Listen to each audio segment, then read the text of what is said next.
Hello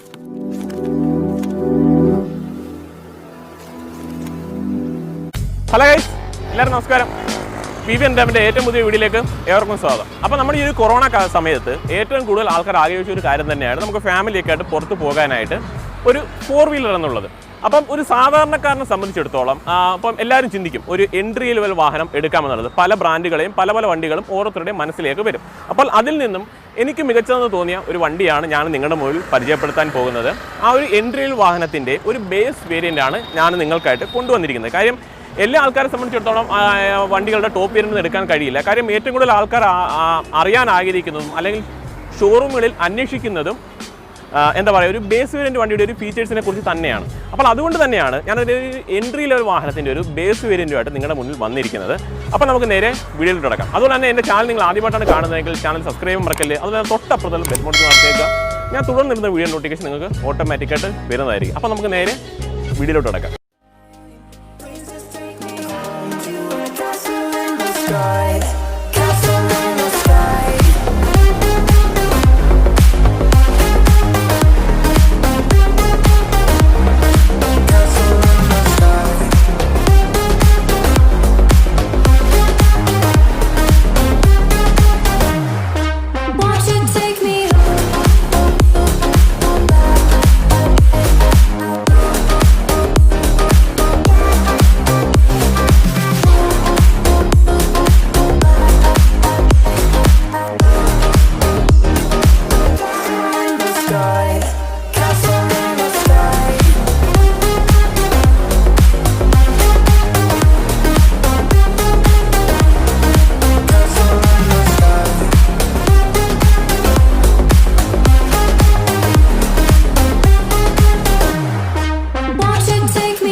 അപ്പോൾ ഇവനാണ് നമ്മുടെ വണ്ടി, ടാറ്റ ടിയാഗോ. ഇതൊരു എൻട്രി ലെവൽ വാഹനമാണ്. അപ്പം എല്ലാ ബ്രാൻഡുകൾക്കും അവരുടേതായ ഒരു എൻട്രി ലെവൽ വാഹനമുണ്ട്. ഒരു സാധാരണക്കാരനെ സംബന്ധിച്ചിടത്തോളം അവർ ആഗ്രഹിക്കുന്നത് എന്താ, ഒരു എൻട്രി ലെവൽ വാഹനം മേടിക്കുക. അത് തന്നെയാണ് എല്ലാവരും ആഗ്രഹിക്കുന്നത്. അതായത് ഞാൻ ആദ്യം തന്നെ ഇതിൻ്റെ ഒരു പ്രൈസ് പറയാം. 5,30,000 ഇതിൻ്റെ on road price. 5,30,000 ex showroom price അല്ല, ഓൺ റോഡ് പ്രൈസാണ്. 5,30,000 ഈ ഒരു വണ്ടിയുടെ പ്രൈസ്. അപ്പോൾ നിങ്ങൾക്ക് ഈ ഒരു സമയത്ത് എല്ലാവർക്കും ഒരു 4 വീലർ ആവശ്യം തന്നെയാണ് ഇന്നത്തെ ഒരു കാലഘട്ടത്തിൽ. അപ്പം അങ്ങനെയുള്ളവർക്ക് പറ്റിയ ഒരു വാഹനം തന്നെയാണ് നമ്മുടെ ഈ ഒരു ടിയാഗോ. ഈ ടിയാഗോയെ കുറിച്ച് പറയുകയാണെങ്കിൽ ഈ ഒരു സേഫ്റ്റിയുടെ കാര്യത്തിൽ ഒട്ടും പിന്നോട്ടല്ല ടാറ്റയുടെ ഈ ഒരു എൻട്രി ലെവൽ വാഹനം. സാധാരണ മറ്റുള്ള ബ്രാൻഡുകൾക്ക് എടുക്കുകയാണെങ്കിൽ അവരൊരു എൻട്രി ലെവൽ വാഹനങ്ങളിൽ അത്ര വേണ്ടത്ര ആ ഒരു ശ്രദ്ധ ചെലുത്താറില്ല പല ബ്രാൻഡുകളും. എന്നാൽ ടാറ്റയെ സംബന്ധിച്ചിടത്തോളം അവരുടെ ഒരു എൻട്രി ലെവൽ വാഹനം മുതൽ അവരുടെ ഒരു ടോപ്പ് എൻഡ് വാഹനം വരെയും സേഫ്റ്റിയുടെ കാര്യത്തിൽ അവർ യാതൊരു വിധത്തിലുള്ള കോംപ്രമൈസും വരുത്തിയിട്ടില്ല. ഈ ഒരു വണ്ടിയിലേക്ക് കടക്കുകയാണെങ്കിൽ നമുക്ക് ABS, EBD, അതുപോലെ തന്നെ കോർണർ സ്റ്റെബിലിറ്റി കൺട്രോള് തുടങ്ങിയ എല്ലാ ഫീച്ചേഴ്സും നമുക്ക് ഈ ഒരു വണ്ടിയിൽ ടാറ്റ കൊണ്ടുവന്നിട്ടുണ്ട്. അപ്പോൾ ഞാൻ വില ആദ്യം പറഞ്ഞിരുന്നു 5,30,000. ഇതൊരു സാധാരണക്കാർക്ക് മനസ്സിലാവുന്ന രീതിയിലുള്ള ഒരു റിവ്യൂ ആണ്. ഇതിൻ്റെ ഫീച്ചേഴ്സ് മാത്രമേ ഞാൻ പറയുന്നുള്ളൂ. കാരണം ഇതിൻ്റെ ഒരുപാട് റിവ്യൂസ് എല്ലാം നിങ്ങൾ കണ്ടിട്ടുണ്ടായിരിക്കും ടോപ്പ് എൻഡിൻ്റെയൊക്കെ. അപ്പം ഈ ഒരു ബേസ് വേരിയൻ്റ് റിവ്യൂ നിങ്ങൾ ഒരുപാട് കണ്ടിട്ടില്ലായിരിക്കും. അതുകൊണ്ടാണ് ഞാനൊരു ബേസ് വേരിയൻ്റ് റിവ്യൂ ആയിട്ട് വന്നിരിക്കുന്നത്. അപ്പോൾ ഇതിൻ്റെ ഒരു ഫീച്ചേഴ്സൊക്കെ ഞാൻ പറയുള്ളൂ. ഒരുപാട് വലിച്ചു നീട്ടിയൊന്നും റിവ്യൂ എടുക്കുന്നില്ല. ഞാൻ ആദ്യം തന്നെ ഇതിൻ്റെ ഡിസൈനിൽ നിന്ന് തുടങ്ങാം. നമ്മൾ ഈ ഒരു ഫ്രണ്ട് പോർഷൻ നോക്കുന്ന സമയത്ത് ഒരു ടോപ്പ് എൻഡുമായിട്ട് നിങ്ങൾ ഈ ഒരു വണ്ടിയെ കമ്പയർ ചെയ്യുമ്പോൾ നിങ്ങൾക്ക് ആകെ തോന്നുന്നൊരു അഭാവം എന്ന് പറയുന്നത് നമ്മൾ ഈ ഒരു ഫോഗ് ലാമ്പ് മാത്രമാണ്. എൻ്റെ ഒരു കാഴ്ചപ്പാടിൽ ഞാൻ നോക്കിയിട്ട് എനിക്ക് തോന്നിയ ആകെ ഒരു അഭാവം എന്ന് പറയുന്നത് ഈ ഒരു ഫോഗ് ലാമ്പിൻ്റെ ഒരു അഭാവം മാത്രമാണ്. ആ ഒരു ഹെഡ്ലൈറ്റ് ഒക്കെ നോക്കിയാൽ ഇതിൻ്റെ ടോപ്പ് വേരിയൻറ്റിൽ നമുക്ക് പ്രൊജക്ട് ടൈപ്പ് ഹെഡ്ലാമ്പ് ഒന്നും വരുന്നില്ല. കാര്യം ഇതിൻ്റെ ഒരു കോസ്റ്റ് ഒരു പ്രധാനപ്പെട്ട ഘടകമാണ്. കാര്യം ഒരു എൻട്രി ലെവൽ വാഹനങ്ങളിൽ നമുക്ക് അത്രയും എന്താ പറയുക പ്രൊജക്ട് ടൈപ്പ് ഹെഡ്ലാമ്പ് ഒന്നും കൊടുക്കാൻ സാധിക്കില്ല. അതൊരു കോസ്റ്റിനെ ബാധിക്കും. ഒരു വിലയിൽ അത്രയും ഒരു ഇൻക്രീസ് ഉണ്ടാകുന്നത് കൊണ്ട് തന്നെയാണ് അങ്ങനെയുള്ള വാഹനങ്ങൾ കൊടുക്കാറില്ല. അതുകൊണ്ടാണ് ഇവിടെയും ഒരു സാധാ ടൈപ്പ് ഹെഡ്ലൈറ്റാണ് കാണുന്നത്. നമ്മുടെ ഒരു ഗ്രില്ല് നോക്കിക്കഴിഞ്ഞാൽ ആ ഒരു പിയാനോ ബ്ലാക്ക് ഫിനിഷ് ഗ്രില്ലിലും കാണാം നമ്മുടെ ടാറ്റയുടെ ലോഗോ. പിന്നീടുള്ളത് ഈ ഒരു ക്രോം ഫിനിഷ് ആ ടോപ്പ് ആൻഡ് വണ്ടിയിലൊക്കെ കാണുന്ന പോലെ തന്നെ ഈ ഒരു പോർഷനിൽ തുടങ്ങി ആ ഒരു ഹെഡ്ലൈറ്റിൻ്റെ അവിടെ അവസാന രീതിയിൽ ആ ഒരു ക്രോമിൻ്റെ ആ ഒരു എലമെൻറ്റ് ഈ ഒരു വണ്ടി നമുക്ക് കാണാം. പിന്നീട് ഒരു ഫോഗ് ലാമ്പിൻ്റെ സ്ലോട്ട് നൽകിയിട്ടുണ്ട്, പക്ഷേ ഫോഗ് ലാമ്പ് വരുന്നില്ല. എന്നാൽ ഇവിടെയും നമുക്കൊരു പിയാനോ ബ്ലാക്ക് ഫിനിഷ് നൽകിയിട്ടുണ്ട്. നമുക്ക് ഈ ഒരു ഫോഗ് ലാമ്പ് ഈ ഒരു ബേസ് വേരിയൻ്റ് എടുത്തതിന് ശേഷം ആഡ് ചെയ്ത് കഴിഞ്ഞാൽ ആ ഒരു ടോപ്പ് എൻഡിൻ്റെ ഒരു ഫീൽ തന്നെ നമുക്കൊരു ഫ്രണ്ടിൽ നിന്ന് ലഭിക്കും. നമ്മുടെ ആ ഒരു ലിപ് രീതിയിലുള്ള ഒരു ഡിസൈൻ, ആ ഒരു ബമ്പറിൻ്റെ താഴെ ആ ലിപ് രീതിയിലുള്ള ഡിസൈനും അത്യാവശ്യം നല്ല വലിപ്പമുള്ള ഒരു എയർ ഡാമും ഒക്കെ നമുക്ക് ഈ ഒരു ബേസ് വേരിയൻറ്റിലും കൊണ്ടുവന്നിട്ടുണ്ട്. അപ്പം എനിക്ക് തോന്നിയ ആകെ ഒരു പോരായ്മ എന്ന് പറയുന്നത് ഈ ഒരു ഫ്രണ്ട് പോർഷനിൽ ഒരു ഫോഗ് ലാമ്പിന് ഒരു അഭാവം മാത്രമാണ് തോന്നിയത്. ഞാൻ വിലയും പറഞ്ഞിരുന്നു 5,30,000. അതാണ് നമ്മുടെ ഇതിൻ്റെ ഒരു വില. ഇതിൻ്റെ ഒരു ടോപ്പനിലേക്ക് കടക്കുകയാണെങ്കിൽ ഓട്ടോമാറ്റിക് ടോപ്പനിലേക്ക് കടക്കുകയാണെങ്കിൽ ഏകദേശം ഒരു 7,60,000 ആ ഒരു റേഞ്ചിൽ നമുക്ക് വില വരുന്നുണ്ട്. അപ്പോൾ നിങ്ങൾക്ക് ബേസ് വേരിയൻ്റ് എടുക്കാൻ ആഗ്രഹിക്കുന്നവർക്ക് ഈ ഒരു വണ്ടി ചൂസ് ചെയ്യാം. ഒരു 5,30,000 രൂപയ്ക്ക് ഇത്രയും മികച്ചൊരു വണ്ടി നിങ്ങളുടെ കയ്യിലിരിക്കും. അപ്പോൾ നമുക്കിൻ്റെ സൈഡ് പ്രൊഫൈലൊക്കെ നോക്കാം. അവിടെ എന്തൊക്കെ ഫീച്ചേഴ്സൊക്കെ കൊണ്ടുവന്നിട്ടുണ്ട്, അല്ലെങ്കിൽ ടോപ്പിൻ്റെ അവിടെ എന്തൊക്കെ വ്യത്യാസങ്ങൾ നമുക്ക് സൈഡ് പ്രൊഫൈൽ ഒന്ന് കണ്ടുപോകാം. അപ്പോൾ നമ്മുടെ ഈ ഒരു സൈഡ് പ്രൊഫൈൽ, ഈ ഒരു ബേസ് വേരിയൻ്റ് ടിയാഗോയുടെ ഒരു സൈഡ് പ്രൊഫൈൽ, അപ്പം എനിക്ക് ഒറ്റ നോട്ടത്തിൽ ഈ ഒരു ബേസ് വേരിയൻറ്റിൽ ടോപ്പ് എൻഡ് ആയിട്ട് നോക്കിയപ്പോൾ എനിക്ക് തോന്നിയ അഭാവങ്ങൾ 3 അഭാവങ്ങളാണ് എനിക്ക് തോന്നിയത്. ഒന്ന് നമ്മുടെ അലോയുടെ ഒരു അഭാവം. രണ്ടാമത് തോന്നിയൊരു കാര്യം എന്ന് വെച്ചാൽ നമ്മുടെ ഈ ഒരു ഡോർ ഹാൻഡിൽ ഇതൊരു ബ്ലാക്ക് ഡിസൈനാണ്. നമ്മൾ ടോപ്പ് എൻഡിലേക്ക് വരുമ്പോൾ ഒരു ബോഡി കളറാണ്. ആ ഒരു അഭാവം എനിക്ക് ഫീൽ ചെയ്തു. പിന്നീട് തോന്നിയൊരു കാര്യം എന്ന് വെച്ചാൽ നമ്മുടെ ഈ ഒരു ORVMൻ്റെ ഒരു ഡിസൈൻ പാറ്റേണൊക്കെ ശരി തന്നെയാണ്. ആ ഒരു കളറിങ്ങിലൊരു ചെറിയൊരു വ്യത്യാസം. നമുക്ക് ടോപ്പ് എൻഡിലാണെങ്കിൽ നമുക്ക് ഈ ഒരു ORVMൽ തന്നെ ടേൺ ഇൻഡിക്കേറ്റേഴ്സ് വരുന്നുണ്ട്. അതൊരു ഗ്ലോസി ഫീലുള്ള ഒരു ബ്ലാക്ക് ഡിസൈനാണ്. ഫുൾ ഓപ്ഷൻ കാണുന്നത്. ഇതാകുമ്പോൾ ഒരു ചെറിയ മാറ്റ് പോലത്തെ ഒരു ഡിസൈനാണ്. പിന്നെ നമ്മൾ ആ ടേൺ ഇൻഡിക്കേറ്റേഴ്സ് നമുക്ക് ഈ ഒരു പോർഷനായിട്ടാണ് കാണുന്നത്. നമ്മുടെ ഈ ഒരു ടയറിലേക്ക് അടക്കുകയാണെങ്കിൽ ഇതിലൊരു 14 ഇഞ്ച് ടയറാണ് വന്നിരിക്കുന്നത്. നമ്മൾ ടോപ്പ് എൻഡ് ആണെങ്കിൽ ഒരു 15 ഇഞ്ചിൻ്റെ ടയറാണ് വരുന്നത്. ഇതിൽ ഒരു 14 ഇഞ്ചാണ് വന്നിരിക്കുന്നത്. പിന്നീട് തോന്നിയൊരു കാര്യം, നമുക്ക് ഇതിനൊരു ഗ്രൗണ്ട് ക്ലിയറൻസ് സെയിം തന്നെയാണ്. 170 mm തന്നെയാണ് ഗ്രൗണ്ട് ക്ലിയറൻസ്. വേറെ നമ്മളൊരു ടോപ്പ് എൻഡുമായിട്ട് കമ്പയർ ചെയ്യുകയാണെങ്കിൽ വേറെ അഭാവങ്ങളൊന്നും എനിക്ക് ഫീൽ ചെയ്തില്ല. ഈ ഒരു 3 കാര്യം തന്നെ, ഈ ORVMൻ്റെ ഒരു കാര്യം, നമ്മുടെ ഈ ഒരു ഡോർ ഹാൻഡിൽ ഒരു അലോയുടെ ഒരു അഭാവം, ഈ ഒരു 3 കാര്യങ്ങളാണ് ഈ ഒരു സൈഡ് പ്രൊഫൈൽ എനിക്ക് തോന്നിയത്. പിന്നീട് പറയേണ്ട ഒരു കാര്യം, നമുക്ക് ഈ ഒരു വണ്ടിയിൽ നമുക്ക് സെൻട്രൽ ലോക്ക് അവൈലബിൾ അല്ല. നമ്മൾ അകത്തോട്ട് കയറുന്നതിന് വേണ്ടിയിട്ട് നമുക്ക് കീ ഇട്ട് വേണം ഡോറ് അൺലോക്ക് ആക്കാനായിട്ട്. അതുപോലെ നമുക്ക് ഓരോ ഡോറും ലോക്ക് ആക്കേണ്ട ആവശ്യമുണ്ട് പുറത്തോട്ടൊക്കെ ഇറങ്ങുന്ന സമയത്ത്. അതിൽ മറ്റുള്ള മാറിയ വണ്ടിയിലൊക്കെ നമ്മൾ ചെയ്യുന്നതല്ല, ഇങ്ങനെ ഓരോ ഡോറും ലോക്ക് ആക്കുക. ആ ഒരു രീതിയിൽ വേണം നമുക്ക് ഈ ഒരു വണ്ടിയുടെ ഒരു ഡോറ് ലോക്ക് ആക്കുന്നതിന് വേണ്ടി. നമ്മൾ ഈ ഒരു കീ ഇട്ട് ലോക്ക് ആക്കിയാലും എല്ലാ ഡോറും ലോക്ക് ആവില്ല. അപ്പോൾ ആ ഒരു അഭാവം എനിക്ക് തോന്നി. ഒരു സെൻട്രൽ ലോക്ക് നിങ്ങൾക്ക് വേണമെന്നുണ്ടെങ്കിൽ ആഡ് ചെയ്യാം രണ്ടാമത്. അപ്പം അതൊക്കെ തന്നെയാണ് എനിക്ക് ഒരു സൈഡ് പ്രൊഫൈലിൽ പറയാനുള്ളത്. അപ്പോൾ ഇതാണ് നമ്മുടെ ബേസ് വേരിയൻ്റ് ടിയാഗോയുടെ ഒരു റിയർ പ്രൊഫൈൽ. അപ്പം ഈ റിയർ പ്രൊഫൈൽ നോക്കുമ്പോൾ നമ്മളൊരു ടോപ്പ് എൻഡുമായിട്ട് ഈ ഒരു ബേസ് വേരിയൻറ്റിനെ കമ്പയർ ചെയ്യുമ്പോൾ ഉള്ള അഭാവങ്ങൾ എന്ന് പറഞ്ഞു കഴിഞ്ഞാൽ, നമുക്ക് ടോപ്പ് എൻഡിലാണെങ്കിൽ ഒരു ഡീഫോഗർ ലൈൻസ് വരുന്നുണ്ട്. പിന്നെ റിയർ വൈപ്പറും ടോപ്പ് എൻഡിൽ കാണാം. നമുക്ക് ഈ ഒരു ബേസ് വേരിയൻറ്റിൽ നമുക്ക് അതൊന്നും വരുന്നില്ല. നമ്മളൊരു ടാറ്റയുടെ ഒരു ബാഡ്ജിങ്, അതുപോലെ തന്നെ ടിയാഗോ എന്നൊരു ബാഡ്ജിങ്ങും കാണാം. നമുക്ക് ടോപ്പ് എൻഡിൽ വരുന്ന ആ രീതിയിൽ തന്നെയാണ് ആ ബാഡ്ജിങ് ഒക്കെ. പിന്നെ വേരിയൻ്റ് തിരിക്കുന്ന ബാഡ്ജിങ്ങൾ അങ്ങനെയൊന്നുമില്ല. അത് ഇപ്പോഴത്തെ വണ്ടികളൊന്നും ഞാൻ കണ്ടിട്ടില്ല. അതിപ്പം ഒഴിവാക്കിയെന്ന് തോന്നുന്നു. അങ്ങനത്തെ ബാഡ്ജിങ്ങളൊന്നും ഇപ്പോഴത്തെ വണ്ടികളൊന്നും കണ്ടിട്ടില്ല. ആ ഒരു ബാഡ്ജിങ്ങൊന്നുമില്ല. ഒരു റിവേഴ്സ് ക്യാമറ അത് നമ്മുടെ ടോപ്പ് എൻഡിൽ വരുന്നുണ്ട്. ഈ ഒരു ബേസ് വേരിയൻറ്റിൽ ആ ഒരു റിവേഴ്സ് ക്യാമറ വരുന്നില്ല. നമുക്ക് സെൻസേഴ്സ് അവൈലബിൾ ആണ്. സേഫ്റ്റിയുടെ ഭാഗമായിട്ട് തന്നെ ഇപ്പോഴത്തെ ബേസ് വേരിയൻറ്റ് വണ്ടികളിലെല്ലാം സെൻസേഴ്സ് എല്ലാം വരുന്നുണ്ട്. ആ ഒരു സെൻസേഴ്സ് നമുക്ക് ഈ ഒരു റിയർ സൈഡിൽ അവൈലബിൾ ആണ്. നമുക്കിതൊരു ബൂട്ട് തുറക്കാനായിട്ട് മറ്റുള്ള വണ്ടികളൊക്കെ പോലെ തന്നെ ഒന്നുകിൽ നമുക്ക് ആ ഡ്രൈവർ സൈഡിലാണുള്ള ഓപ്ഷൻ ഉണ്ട്, അല്ലെങ്കിൽ നമുക്ക് കീ ഇട്ട് തുറക്കണം.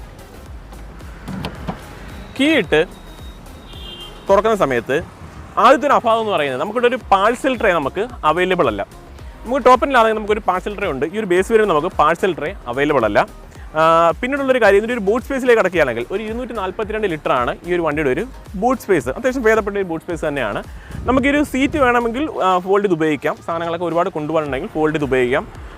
ഒരു ബെഞ്ച് ഫോൾഡിംഗ് ആണ്, 60-40 ഇതൊന്നുമല്ല വന്നിരിക്കുന്നത്. അപ്പോൾ ഇതൊക്കെ തന്നെ ഈ റിയർ സൈഡിൽ പറയാനുള്ള കാര്യങ്ങളാണ്. ഇവിടെ ചെറിയൊരു ഹൂക്കൊക്കെ നൽകിയിട്ടുണ്ട്. ഒരു 3 കിലോയോളം വെയിറ്റ് നമുക്ക് അവിടെ ഹാങ് ചെയ്തിടാം. അപ്പോൾ ഈ ഒരു റിയർ സൈഡിൽ അഭാവങ്ങളെന്ന് പറഞ്ഞ ഒരു റിയർ വൈപ്പറും അതുപോലെ ഡീഫോഗർ ലൈറ്റ്സും ഒരു റിവേഴ്സ് ക്യാമറ, ഈ ഒരു ടെയിൽ ലാമ്പിൻ്റെ ഡിസൈനൊക്കെ നോക്കിക്കഴിഞ്ഞാൽ വ്യത്യാസമൊന്നുമില്ല. ഒരു ടോപ്പ് എൻഡിലും ബേസ് വേരിയൻറ്റിലെല്ലാം സെയിം രീതിയിലുള്ള ഡിസൈൻ തന്നെയാണ്. അപ്പോൾ ഇതൊക്കെയുള്ളൂ ചെറിയ ചെറിയ വ്യത്യാസങ്ങൾ. ടോപ്പ് എൻഡും ബേസ് വേരിയൻറ്റും കമ്പയർ ചെയ്യുമ്പോൾ ചെറിയ ചെറിയ വ്യത്യാസങ്ങളേ ഉള്ളൂ. അപ്പോൾ നമുക്ക് ഇനി ഇതിൻ്റെ ഇൻറ്റീരിയർ വിശേഷങ്ങളൊന്നും നോക്കാം. അപ്പം ഞാൻ പറഞ്ഞത് നേരത്തെ തന്നെ സെൻട്രൽ ലോക്ക് നമുക്ക് ഈ ഒരു വണ്ടി നമുക്ക് അവൈലബിൾ അല്ല.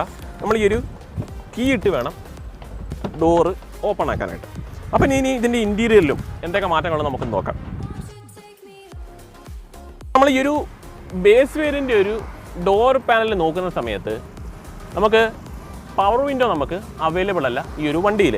മാനുവലി വേണം. 2 ഡോർ പവർ വിൻഡോ ഒന്നും വരുന്നില്ല. ചില വണ്ടിയുടെ ബേസ് വേരിയൻറ്റിൽ നമുക്ക് 2 ഡോർ പവർ വിൻഡോ അവൈലബിൾ ആണ്. ഈ ഒരു വണ്ടിയിൽ നമുക്ക് പവർ വിൻഡോ അവൈലബിൾ അല്ലാണ്ട് മാനുവലി വേണം നമ്മൾ ഈ വിൻഡോ അഡ്ജസ്റ്റ് ചെയ്യാനായിട്ട്. അതുപോലെ നമ്മൾ ഈ ഒരു ORVM മാനുവലിയാണ് കൺട്രോൾ ചെയ്യേണ്ടത്. അതിൻ്റെ ഒരു ഓപ്ഷൻ നമുക്ക് ഇവിടെ കാണാം. പിന്നെ പറയേണ്ട ഒരു കാര്യം, ഒരു ഭേദപ്പെട്ട ഒരു സ്റ്റോറേജ് സ്പേസ് ആണ് ഇവിടെ നൽകിയിരിക്കുന്നത്. ഒരു 1 ലിറ്ററിൻ്റെ ഒരു ബോട്ടിൽ വെക്കാമെന്ന് ചോദിച്ചാൽ സംശയമാണ്. 1 ലിറ്ററിൻ്റെ ബോട്ടിൽ ക്യാരി ചെയ്യാൻ സാധിക്കില്ല. പിന്നെ ഒരു ഡ്യുവൽ കളറാണ് നൽകിയിരിക്കുന്നത്. ഒരു ലൈറ്റ് ആയിട്ടുള്ള ഒരു കളറും അതുപോലെ ഒരു ബ്ലാക്ക് ഫിനിഷും. ആ ഒരു ഡ്യുവൽ രീതിയിലുള്ള ഒരു കളർ പാറ്റേൺ നൽകിയിരിക്കുന്നത്. നമ്മുടെ ഇവിടെ ഒരു പിയാനോ ബ്ലാക്ക് ഫിനിഷ് കാണാം. നമ്മൾ ടോപ്പ് എൻഡ് ആണെങ്കിൽ നമ്മൾ ഈ ഒരു ഇതിൽ നമുക്കൊരു ക്രോമിൻ്റെ ഒരു എലമെൻ്റ് ഒക്കെ വരുന്നുണ്ട്. ഇത് ബേസ് വെരിയൻ്റ് ആയതുകൊണ്ട് തന്നെ ഫുള്ളി ബ്ലാക്ക് ആയിട്ടുള്ള ഡിസൈനാണ്. അങ്ങനെ എടുത്തു പോലത്തൊക്കെ ആയിട്ട് ഒരു ഡോർ പാനൽ ഒന്നും തന്നെ ഇല്ല. ഇതൊക്കെ തന്നെയാണ് ഡോർ പാനലിലെ വിശേഷം. അപ്പോൾ നമ്മൾ ഈ ഒരു ടിയാഗോയുടെ ഒരു ബേസ് വേരിയൻ്റെ ഒരു ഇൻറ്റീരിയറിലേക്ക് കടക്കുന്ന സമയത്ത് അതിൻ്റെ ഒരു കളർ പാറ്റേണിനെ കുറിച്ച് പറഞ്ഞു കഴിഞ്ഞാൽ ഒരു എന്താ പറയുക, ഒരു ലൈറ്റ് കുറച്ച് ഡാർക്കായിട്ടുള്ള ഡിസൈനാണ്. കുറച്ച് ഡാർക്ക് ഫീലുള്ള ഒരു കളറാണ് ഈ ഒരു ഡാഷ്ബോർഡിൽ അവർ നൽകിയിരിക്കുന്നത്. അന്ന് നമ്മൾ ഈ ഒരു ഇൻസ്ട്രുമെൻറ്റ് ക്ലസ്റ്റർ ചെയ്ത് തുടങ്ങാം. ഈ ഇൻസ്ട്രുമെൻറ്റ് ക്ലസ്റ്റർ നോക്കുകയാണെങ്കിൽ ഫുള്ളി ഡിജിറ്റൽ ആയിട്ടുള്ള ഒരു ഇൻസ്ട്രുമെൻറ്റ് ക്ലസ്റ്ററാണ്. അതും ബേസ് വേരിയൻ്റ് ആയാലും ടോപ്പ് എൻഡ് ആയാലും എല്ലാം ഒരേ രീതിയിലുള്ള ഒരു ഡിസൈൻ പാറ്റേൺ ആണ് ടാറ്റയുടെ വണ്ടികളിൽ കണ്ടിട്ടുള്ളത്. അവിടെ തന്നെ നമ്മൾ നേരെ ഈ സ്റ്റിയറിംഗ് വീലിലേക്ക് കടക്കുകയാണെങ്കിൽ ടോപ്പ് എൻഡിൽ കുറച്ച് കൺട്രോൾസും കാര്യങ്ങളൊക്കെ വരുന്നുണ്ടായിരുന്നു. പക്ഷേ ഈ ഒരു ബേസ് വേരിയൻ്റ് ആയതുകൊണ്ട് തന്നെ ഇവിടെ നമുക്ക് കൺട്രോൾസും കാര്യങ്ങളൊന്നും നമുക്ക് വരുന്നില്ല. ഈ ഒരു ബേസ് വേരിയൻ്റ് നമുക്ക് എയർ ബാഗ് ഞാൻ പറഞ്ഞിരുന്നു, എയർ ബാഗൊക്കെ നമുക്ക് അവൈലബിൾ ആണ്. നമ്മുടെ ഈ ഒരു seat, driver seat height adjust ചെയ്യാൻ കഴിയില്ല. നമുക്ക് ടോപ്പ് എൻഡിൽ നമുക്ക് സീറ്റ് ഹൈറ്റ് അഡ്ജസ്റ്റ് ചെയ്യാം. ഈ ഒരു ബേസ് വേരിയൻ്റ് നമുക്ക് സീറ്റ് ഹൈറ്റ് അഡ്ജസ്റ്റ് ചെയ്യാൻ കഴിയില്ല. നമുക്ക് ഈ ഒരു സ്റ്റിയറിംഗ് നമുക്ക് അഡ്ജസ്റ്റബിൾ ആണ്. നമുക്ക് കംഫർട്ടിനനുസരിച്ച് നമുക്ക് ഡ്രൈവറുടെ കംഫർട്ടിനനുസരിച്ച് കൺട്രോൾ ചെയ്യാം. പിന്നീട് ഈ ഒരു AC വേണ്ടി ഒരു കാര്യം പറയുകയാണെങ്കിൽ നമുക്ക് ഈ ഒരു ടോപ്പ് എൻഡിലാണെങ്കിൽ ആ ഒരു ബോഡി കളറിൻ്റെ ഒരു ബോഡി കളറായിട്ടുള്ള ഡിസൈൻ നമുക്ക് ഈ AC വരെ ചുറ്റും കാണാം. പക്ഷേ ഈ ഒരു ബേസ് വേരിയൻ്റ് ആയതുകൊണ്ട് തന്നെ അതൊരു ബ്ലാക്ക് ഡിസൈനാണ് ആ ഒരു AC വരെ ചുറ്റും നൽകിയിരിക്കുന്നത്. നമുക്ക് പുഷ് ബട്ടൺ സ്റ്റാർട്ട് നമുക്ക് ടോപ്പ് എൻഡിൽ അവൈലബിൾ അല്ല. ഞാൻ പറഞ്ഞിരുന്നു അതിൽ കീയിട്ടുള്ളൊരു സ്റ്റാർട്ടിങ് പുഷ് ബട്ടൺ സ്റ്റാർട്ട് നമുക്ക് അവൈലബിൾ അല്ല. അത് തന്നെയാണ് ഇതിലും വന്നിരിക്കുന്നത്. പിന്നെ നമ്മൾ ഈ ഒരു ഡാഷ്ബോർഡ് ഒരു സെൻറ്ററിലേക്ക് അടക്കുകയാണെങ്കിൽ ആദ്യം തന്നെ പറയേണ്ട ഒരു കാര്യം, നമുക്ക് ഈ ഒരു വണ്ടിയിൽ നമുക്ക് ഇൻഫോർടൈൻമെൻറ്റ് സിസ്റ്റം നമുക്ക് അവൈലബിൾ അല്ല.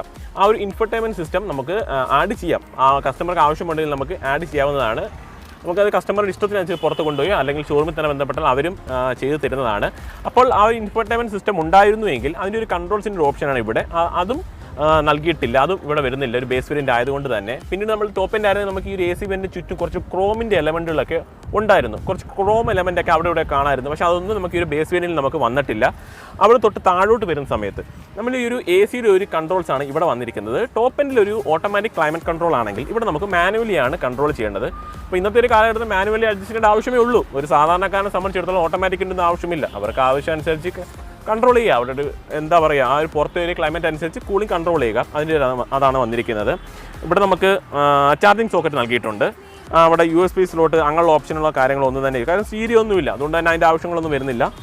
പിന്നെ ഇവിടെ ചെറിയൊരു സ്റ്റോറേജ് സ്പേസ് ഒക്കെ നൽകിയിട്ടുണ്ട്. നമ്മുടെ ഫോണോ അങ്ങനെയുള്ള കുറച്ച് ചെറിയ എന്തെങ്കിലും സാധനങ്ങളൊക്കെ ഉണ്ടെങ്കിൽ ഇവിടെ നമുക്ക് ക്യാരി ചെയ്യാം. ഈ ഒരു ഗിയർ വന്ന് ചുറ്റുമായിട്ട് തന്നെ ഒരു പിയാനോ ബ്ലാക്ക് ഫിനിഷിലുള്ള ഒരു ഡിസൈൻ കാണാം. പിന്നീട് നമുക്ക് ഇവിടെ ഹാൻഡ് റെസ്റ്റോ കാര്യങ്ങളൊന്നും വരുന്നില്ല. ടോപ്പ് എൻഡിലും ഒന്നും കണ്ടിട്ടില്ല, അതും ഇവിടെയും വരുന്നില്ല. ഹാൻഡ് ബ്രേക്കിൻ്റെ ഡിസൈൻ അവിടെയും ചെറിയൊരു ബോട്ടിൽ ഹോൾഡറും ഒക്കെ വന്നിട്ടുണ്ട്. ചെറിയ കപ്പും അങ്ങനെയുള്ള സാധനങ്ങളൊക്കെ വെക്കാം. പിന്നെ ഈ ഒരു സീറ്റിൻ്റെ കാര്യം പറയുകയാണെങ്കിൽ ബ്ലാക്ക് ഡിസൈനാണ് വന്നിരിക്കുന്നത്. ആ ഒരു ട്രൈയാരോ ടാറ്റയുടെ വണ്ടിയിലൊക്കെ കണ്ടുവരുന്ന ആ ഒരു ട്രൈയാരോ ഡിസൈൻ നമുക്ക് ഈ ഒരു സീറ്റിലും കാണുന്നുണ്ട്. ഇതൊക്കെ തന്നെയാണ് ആ ഒരു നമ്മൾ ഈ ടോപ്പിൽ ലൈറ്റ് വന്നിരുന്നുണ്ട്. ഈ ഒരു സെൻട്രൽ പോർഷനിലായിട്ടാണ് ലൈറ്റ് വന്നിരിക്കുന്നത്. ഈ ഒരു പോർഷനിലായിട്ടല്ല, സെൻട്രൽ പോർഷനിലായിട്ട് ഒരു ലൈറ്റ് വന്നിട്ടുണ്ട്. അത് നല്ല കാര്യമാണ് ഈ ഒരു സെൻട്രൽ പോർഷനിൽ കൊടുക്കുന്നത്. അപ്പം റിയർ സൈഡിലും എല്ലാം നമുക്ക് അത്യാവശ്യം നല്ലൊരു വ്യൂ ലഭിക്കും. അപ്പോൾ ഇതൊക്കെ തന്നെയാണ് ഈ ഒരു ബേസ് വേരിയൻ്റ് ഇന്ത്യയിലെ കുറിച്ച് പറയാനുള്ള കാര്യങ്ങൾ.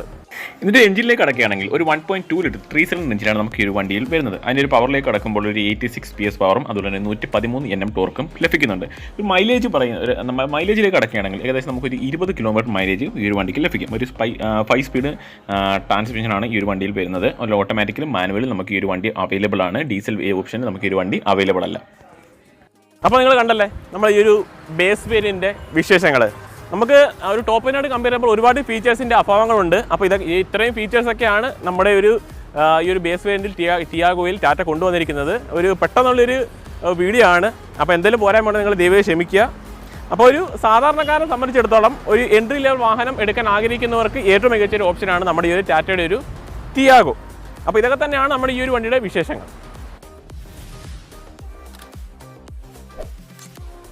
നമ്മുടെ വീഡിയോ ഇഷ്ടപ്പെടുകയാണെങ്കിൽ ചാനൽ സബ്സ്ക്രൈബ് ചെയ്യാൻ മറക്കല്ലേ. അതുപോലെ തന്നെ ബെൽ ബട്ടൺ കൊണ്ട് അമർത്തിയേക്ക്. അതായത് നമ്മുടെ തുടർന്നുള്ള വീഡിയോയുടെ നോട്ടിഫിക്കേഷൻ നിങ്ങൾക്ക് ഓട്ടോമാറ്റിക്കായിട്ട് വരുന്നതായിരിക്കും.